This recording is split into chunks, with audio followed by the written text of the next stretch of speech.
अगर किसी के घर में कोई इंटेलेक्चुअल डिसेबिलिटी का पर्सन है तो उसके लिए एक लीगल गार्जियनशिप लेनी पड़ती है। लीगल गार्जियनशिप का ये मतलब होता है कि आप लीगली रूप से आप उसके फेवर में सारे डिसीजन ले सकते हैं, चाहे उसकी प्रॉपर्टी का हो, चाहे मूवेबल प्रॉपर्टी हो, नॉन मूवेबल प्रॉपर्टी हो, या किसी तरह का कोई पैसे का रख रखाव है, बैंक बैलेंस है, या किसी तरह के एफडी है। इन सारी चीज़ों का डिसीजन आप ले सकते हैं। तो लीगल गार्जियनशिप लेने के लिए फ़ायदा तो मैंने बता दिया है, लेकिन ये करते कैसे हैं लीगल गार्जियनशिप के लिए। इसके लिए एक नेशनल ट्रस्ट की वेबसाइट होता है, उस पर जा कर के आपको ऑनलाइन अप्लाई करना होता है फॉर लीगल गार्जियनशिप, और उसमें जितने डॉक्यूमेंट्स मांगे जाते हैं वो सारे उसमें अपलोड करने पड़ते हैं। लेकिन लीगल गार्जियनशिप लेने से पहले उसका एक जो भी पर्सन है जिसका आप लीगल गार्जियनशिप लेना चाह रहे हैं, उसका यूटीआईडी कार्ड पहले से बना होना चाहिए। यूटीआईडी कार्ड का मतलब होता है कि डिसेबिलिटी का कार्ड। और जब डिसेबिलिटी का कार्ड बना होता है तो लीगल गार्जियनशिप लेना बहुत आसान होता है। जब आप लीगल गार्जियनशिप के लिए अप्लाई करते हैं तो सबसे पहले उसके फॉर्म में सबसे पहले यूटीआईडी नंबर मांगता है, और यूटीआईडी नंबर होने पर ही आप लीगल गार्जियनशिप पर नेशनल टेस्ट द्वारा अप्लाई कर सकते हैं। और यूटीआईडी नंबर द्वारा वो डायरेक्टली फेच कर लेता है सारे रिकॉर्ड्स डिसेबल्ड पर्सन के नेशनल टेस्ट की साइट पर।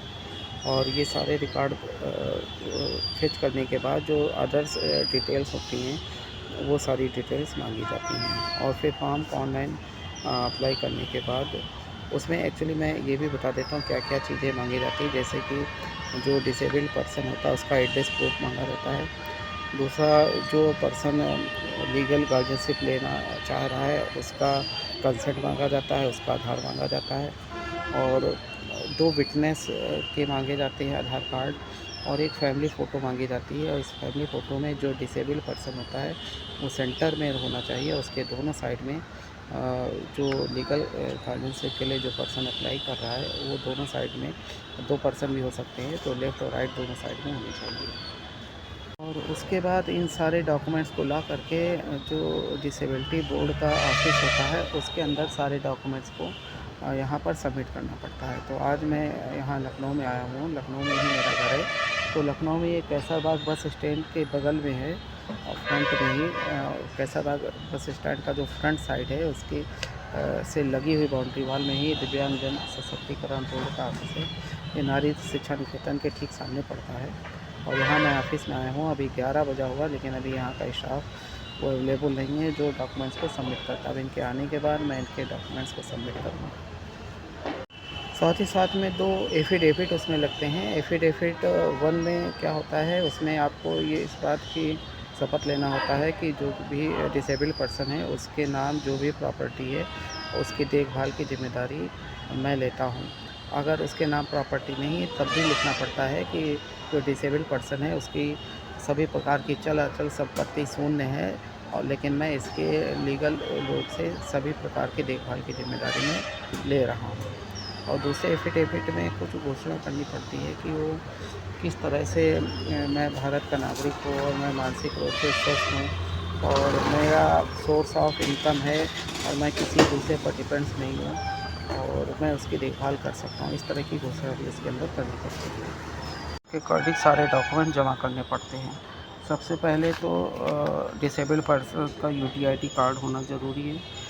दूसरा होता है कि जो भी उसका संरक्षक बन रहा है, जो भी लीगल गार्डियनशिप ले रहा है, उसका आय का स्रोत होना चाहिए, इनकम सर्टिफिकेट, कि वो किस प्रकार से इनकम अर्जित कर रहा है जिससे वो देखभाल कर सकता है।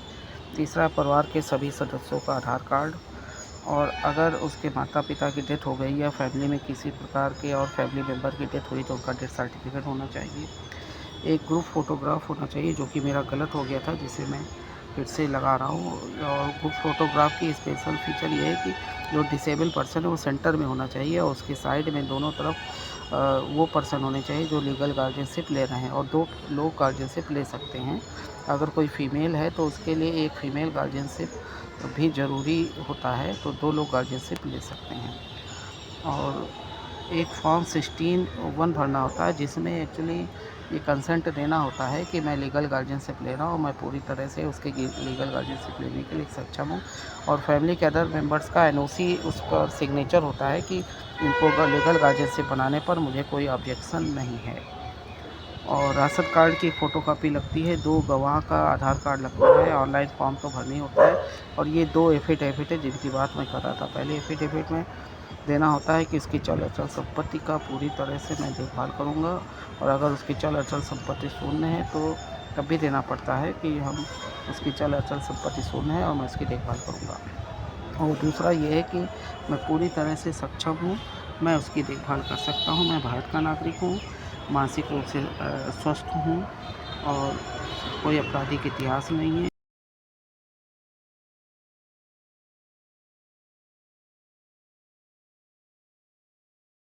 16(1) है जिसे सबमिट करना होता है। ये दिव्यांग का ऑफिस, और ये है कैसरबाग बस स्टैंड। बसें खड़ी दिख रही हैं, उसकी बाउंड्री वाल से लगा हुआ ही ऑफिस है। और ये है नारी शिक्षा निकेतन, सामने बिल्कुल देखिए नारी सेवा समिति उत्तर प्रदेश लिखा हुआ है, यहीं पर ये ऑफिस स्थित है।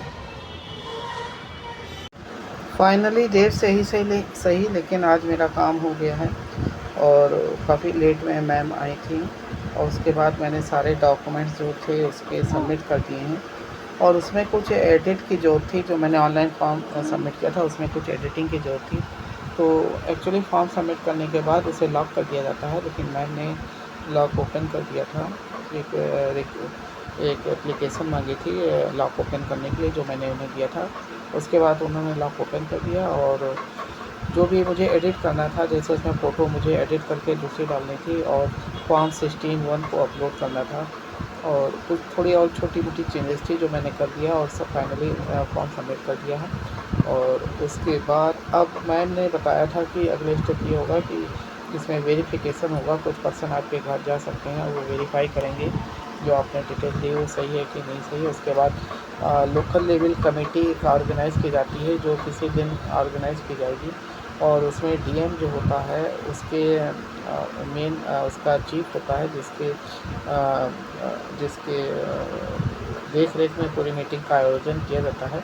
और उसमें शायद मीटिंग में भी इनवाइट किया जाएगा, जब मीटिंग होगी तो आपको वहाँ जाना होगा, शायद ऐसा बोल रही थी मैं।